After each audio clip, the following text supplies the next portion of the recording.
Bien, muy buenos días, jóvenes estudiantes del quinto grado de secundaria, de nuestra gran institución particular, Complejo Educativo César. Nuevamente, jóvenes estudiantes, tengan ustedes muy buenos días. Vamos a comenzar entonces el día de hoy con la clase del curso de Historia Universal, con un nuevo tema, ¿no? Que va a ser la reforma religiosa y la contrarreforma. Primero vamos a ver lo que es la reforma religiosa, prestar mucha atención, jóvenes, para que puedan desarrollar la tarea y el fast test. Apoyándose con el texto, vamos a ubicar en el texto en la página 220, 221, ¿ya? Para así poder desarrollar las preguntas, las prácticas, ¿no? Y más apoyándose con el video para que puedan desarrollar. Bien, jóvenes, vamos a empezar el día de hoy entonces con qué es la reforma religiosa, ¿no? La reforma religiosa, jóvenes, esta palabra significa, ¿no? Existe ya pues una reforma, pero hay que cambiar, ¿no? Ya esto, o sea, reconstituir o renovar o en otro caso mejorar, ¿no? Durante el siglo XVI, jóvenes, varios religiosos, ¿no? Pensadores y políticos intentaron provocar, ¿no? Un cambio profundo, ¿ya? Y generalizado, ¿no? En los usos y costumbres de la Iglesia Católica en Europa Occidental, especialmente pues con respecto a las pretensiones papales, ¿no? De dominio sobre toda la cristianidad, que quiere decir pues que la Iglesia pues estaba dominada por el Papa, ¿no? El Papa hacía lo que él quería, ¿ya? A esto quiere decir lo que es el dominio, ¿no? El dominio de la Iglesia por el Papa. Entonces, ¿por qué se llama entonces Reforma Protestante, ¿no? La Reforma Protestante, dice, fue un movimiento de carácter religioso surgido en Alemania en la segunda década del siglo XVI.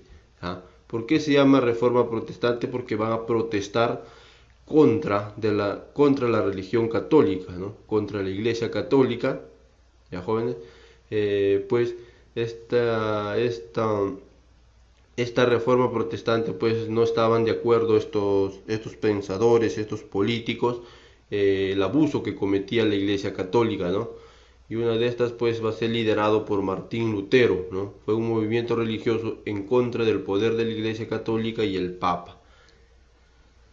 Muy bien, si en realidad, jóvenes estudiantes, la Iglesia Católica se hubiera convertido, ¿no? En un poder espiritual magnífico, ¿no? Pero nadie se hubiera puesto a este poder. Pero este poder, jóvenes estudiantes, no fue espiritual, ¿ya? No fue teológico, sino sino por lo contrario, ¿no? Fue un poder material, un poder en busca de riqueza y grandes, ¿no? Y agrandar su poderío económico y terrenal. La iglesia buscaba, ¿no? Buscaba tener un poderío económico y terrenal, ¿no? El poder de la iglesia, jóvenes, se había pues logrado por muchos hechos negativos, ¿no? Fraudes, corrupción, chantaje, ¿no? Apropiación de muchos bienes, ¿no? De cosas materiales, ¿no? Y por ello que salieron pues a protestar, ¿no? Salió esta reforma protestante encabezado pues por Martín Lutero. Entonces, jóvenes, la reforma, ¿no? La reforma se opone, dice, a los abusos de la Iglesia Católica liderada por el Papa, ¿no? Entonces la reforma, jóvenes estudiantes, es el agente principal, ¿no? De la reforma. El agente principal de la reforma fue el monje alemán Martín Lutero, ¿ya? Mira, que si es un monje, él ha pertenecido, ¿no? A la iglesia, al catolicismo, ¿no? Martín Lutero, al catolicismo del clero secular. Entonces, Martín Lutero, que pertenecía al clero secular, él se alzó en voz de protesta, ¿no? El 31 de octubre de 1517, ¿no? En la puerta de la iglesia del castillo, expuso las 95 tesis que criticaban ciertas prácticas abusivas de la Iglesia Católica, ¿no? Entonces, ¿cómo se inicia la reforma religiosa? Cuando Martín Lutero, alemán, ¿no? Martín Lutero, que era alemán, un 31 de octubre de 1517, publica sus 95 tesis, lo pega, ¿no?, en la iglesia del castillo, señalando pues todos los abusos que cometía la Iglesia Católica, ¿no? Es por ello que salieron a protestar contra de la Iglesia Católica. Ahora, jóvenes, tenemos los abusos de la Iglesia Católica liderada por el Papa, ¿no? Dice la corrupción del clero, las simonías y santas indulgencias. Los nobles se adueñan de los bienes de la iglesia. Mira, muchachos, cómo es, ¿no? Los nobles eran pues jóvenes estudiantes, los obispos, los arzobispos, ¿no?, los sacerdotes, ¿ya? Los párrocos eran los nobles, ¿ya? También, ¿no?, además el Papa estaba pues en constante lucha, ¿no?, con el rey por demostrar quién de los dos era el más poderoso, ¿no? Disputa por el poder entre el Papa y el rey. A continuación vamos a ver todas estas causas para ir explicándole mucho mejor. Tenemos causas de la reforma religiosa, ¿ya? La principal de las causas de la reforma, jóvenes estudiantes, ¿no?, fue el grado de corrupción en que había caído el clero, ¿no?, o sea, la Iglesia Católica, ¿no? Vamos a ver, una de ellas es las simonías y santas indulgencias. ¿Qué significa esto, profe? ¿Qué significa simonías y santas indulgencias? La simonía, jóvenes estudiantes, permitía comprar cargos eclesiásticos y con eso lucraba la iglesia, ¿no? ¿Qué quiere decir? Si yo quiero un cargo para ocupar dentro de la iglesia, tengo que pagar, ¿no? Tenía que pagar, ¿no? Pagando ocupaba un cargo, ¿no? Un cargo pues de sacerdote, obispo o arzobispo. Si no pagaba, no iba a hacer nada. Entonces, tenía que pagar para ocupar un cargo dentro de la iglesia, ¿no? A eso se llama lucrar, ¿ya? Otros comenzaron a vender indulgencias, que cualquier cristiano podría y debería comprar el perdón de sus pecados, ¿no? ¿Esto qué quiere decir? Que paga primero, ¿no? Tienes que pagar primero. Yo como Papa, autorizado, ¿no?, para declarar libre tu pecado, para que tú estés libre de todo pecado, te voy a autorizar y perdonar tu pecado, pero primero tienes que pagar, ¿no? Pagar. Y por esa razón, Martín Lutero, ¿no?, discrepó públicamente esta práctica realizada, ¿no?, por el Papa. ¿Quién fue el Papa que hacía todo esto? El Papa León X, ¿no?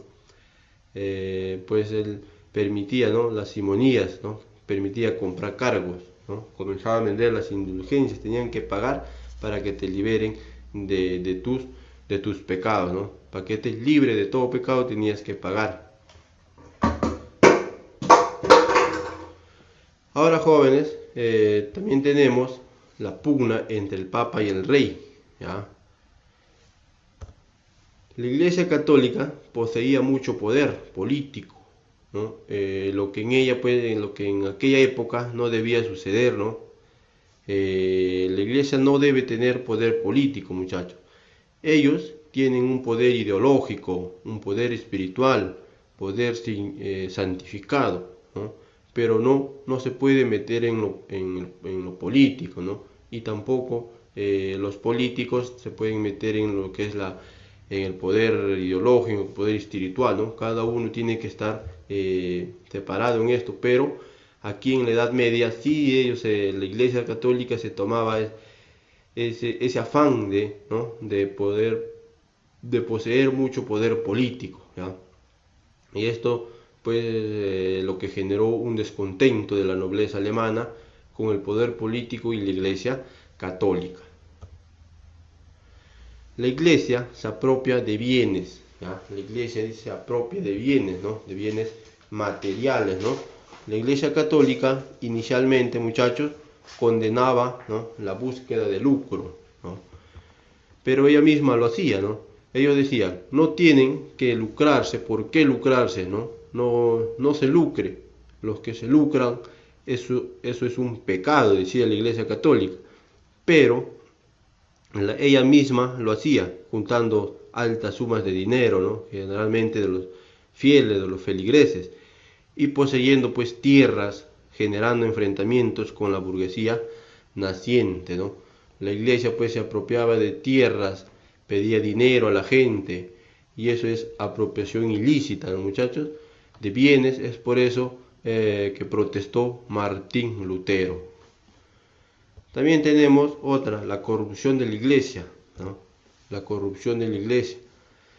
Crisis institucional y moral por la que pasaba la Iglesia Católica en aquel momento, ¿no? Debido a la corrupción, grande corrupción, venta de cargos eclesiásticos, venta de indulgencias, ¿no? por perdón de los pecados y venta de reliquias.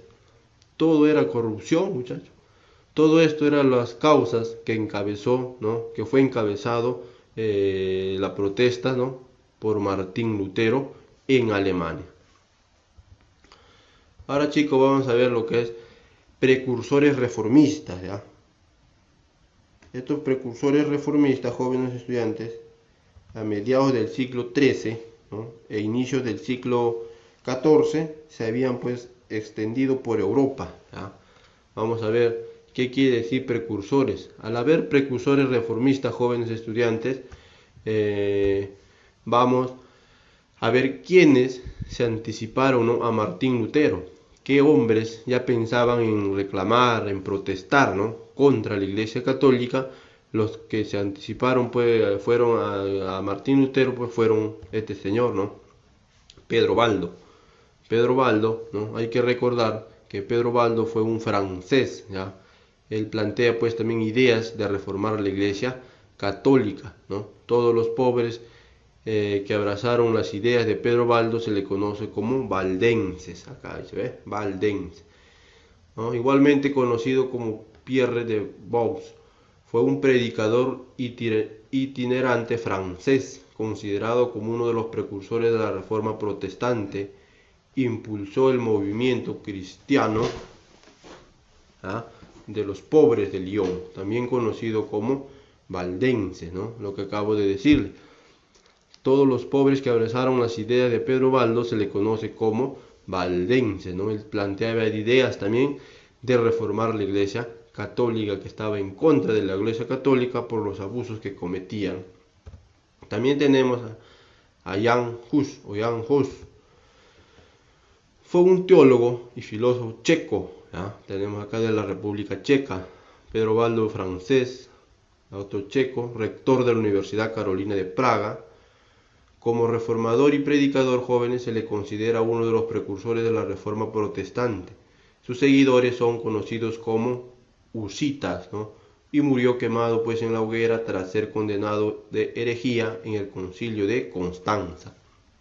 Es decir, el Concilio de Constanza, jóvenes estudiantes, condenó a Jan Hus, a Jan Hus, a morir pues condenado a la hoguera. ¿Por qué?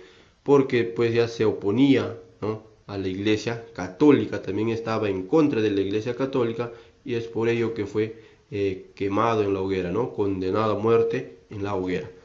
También tenemos a John Wycliffe, ¿ya? John Wycliffe fue un traductor, ¿no? Teólogo y reformador inglés, ¿ves? Ya tenemos un francés, ya tenemos un de República Checa, ahora tenemos a un inglés, ¿ya? Que fundó el movimiento que se conoce como Lollardos, ¿no? O Wyclifismo, y que es considerado por muchos autores como el padre espiritual de los husitas. ¿Qué quiere decir? Que John Hus podría haber orientado, ¿no? Allá, o mejor dicho, John Wycliffe podría haber orientado a Jan Hus a protestar contra la Iglesia Católica, ¿no? Y en última instancia, probablemente, ¿no? De los protestantes, ¿no? Lo torturaron y lo dejaron sin habla, ¿no? Probablemente pues lo hayan cortado la lengua, ¿no? Y por último también tenemos a Jerónimo Savonarola, ¿ya? Jerónimo Savonarola, que fue un italiano, fue un religioso dominico italiano, ¿no? Predicó contra el lujo, ¿ya?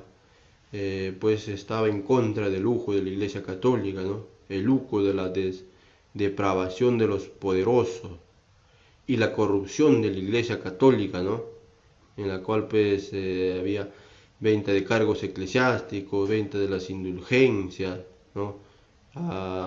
Obtención de bienes que no les pertenecía a la Iglesia Católica, ¿no? Contra la búsqueda de la gloria y contra la sodomía, sospechando que estaba pues en toda la sociedad de Florencia, donde él vivió, ¿no? En Italia. Todos ellos jóvenes estudiantes eran religiosos católicos, ¿no? Pero no soportaron pues los abusos de la Iglesia Católica y dijeron hay que reformarla. Entonces pues, empezó a hacer la reforma protestante. También tenemos representantes de la reforma, ¿ya? Los otros eran precursores, ahora tenemos representantes. Uno de los representantes tenemos a Martín Lutero, ¿no? Nacido como Martín Luther, después cambiado a Martín Luther, ¿ya? Como es conocido en alemán. Fue un teólogo y fraile católico agustino, ¿no? De la familia Agustino, nacido pues en Alemania, que comenzó e impulsó la reforma religiosa en Alemania y cuyas enseñanzas se inspiraron pues a la reforma protestante y la doctrina teológica y cultural denominada luteranismo. Fue un monje, ¿no? Inició pues la reforma al publicar sus 95 tesis, ¿no? Una de las que publicó, ¿no? Que estaba en contra de la Iglesia Católica. También tenemos a Juan Calvino, ¿ya? Juan Calvino, conocido como el Papa Negro, ¿ya? Como el Papa Negro fue, ¿por qué? Porque fue expulsado de Francia por el rey Francisco I Valois, ¿no? Y llega a Ginebra, ¿no? Cuando le expulsan de Francia, se va a ir a refugiar en Ginebra, en Suiza. Fue un teólogo francés, considerado como uno de los autores y gestores de la Reforma Protestante. Las doctrinas fundamentales de posteriores reformadores se identificarían con él, ¿no? Llamando a estas doctrinas calvinismo. Los 5 puntos del calvinismo surgen pues de los discípulos de Calvino como contraposición a las doctrinas de los discípulos de Jacobo Arminio, además de haber creado la Biblia en Ginebra en 1564. ¿Saben qué sucede con Juan Calvino, jóvenes estudiantes? Como él protestaba contra la Iglesia Católica en Francia, fue expulsado de Francia, ¿no? Entonces, ¿dónde se va a ir a refugiarse? Juan Calvino se va a ir a refugiar a Ginebra, ¿ya? Ginebra pues es una ciudad de Suiza, capital de Suiza, y ahí se refugió, ¿no? Y desde ahí, jóvenes estudiantes, siguió con la tendencia de implantar el calvinismo, ¿no? O Martín Lutero ya tenía una tendencia que era el luteranismo en Alemania. Juan Calvino tenía pues ya una tendencia al calvinismo en Francia, ¿no? Y también tenemos por último a Enrique VIII. ¿Quién fue Enrique VIII? A diferencia, ¿no?, de lo ocurrido con Lutero, con Calvino en Inglaterra, pues la ruptura con la Iglesia Católica tuvo raíces menos religiosas, ¿no? Porque era un rey, ¿ya? Él era un rey. Enrique VIII fue un rey de Inglaterra, ¿ya? Un rey, acá jóvenes estudiantes se meten en asuntos religiosos. ¿Saben por qué? Porque el rey también se va a disputar, ¿no?, el poder con el Papa, ¿no? El rey Enrique III, o Enrique VIII mejor dicho, no permitía que el Papa sea el más poderoso, ¿no?, que él. De tal manera que, aprovechando la lucha de los protestantes, Enrique VIII, ¿qué es lo que va a hacer? Crea pues una iglesia anglicana, ¿sabes? Creó una iglesia anglicana, ¿no? Crea esta iglesia, a lo que va a decir él, ¿no? ¿Saben qué? Iglesia católica se fregaron, ¿no? Perdón, se fregaron. Ahora yo voy a crear mi propia iglesia, ¿no? Entonces creó la iglesia anglicana. Este rey, ¿qué sucedió con este rey? ¿No? Dice, disolvió los monasterios, ¿no? Disolvió los monasterios, ¿no? Ya no existían monasterios en Inglaterra, y eso hizo llamar, ¿no? Y se hizo llamar como jefe supremo de la Iglesia de Inglaterra, ¿no? Acá dice, ¿no? Entre hechos más notables de su reinado se incluyen la ruptura con la Iglesia Católica, ¿no? Ella no pertenece a la Iglesia Católica, ¿no? Porque se creó una iglesia anglicana, su propia iglesia anglicana. Y el establecimiento del monarca como jefe supremo de la Iglesia de Inglaterra, ¿ve? Se hizo llamar jefe supremo de la Iglesia de Inglaterra, ¿no? Como ya Martín Lutero tenía su tendencia también, ¿no? Su tendencia al luteranismo, Juan Calvino, una tendencia doctrina calvinismo, y Enrique VIII pues creó una iglesia anglicana en Inglaterra. Bien, jóvenes estudiantes, esto ha sido el tema del día de hoy. En la otra semana vamos a continuar para culminar esta clase. Espero que lo hayan entendido de la mejor manera, jóvenes. Tengan ustedes muy buenos días y nos vemos en la siguiente semana.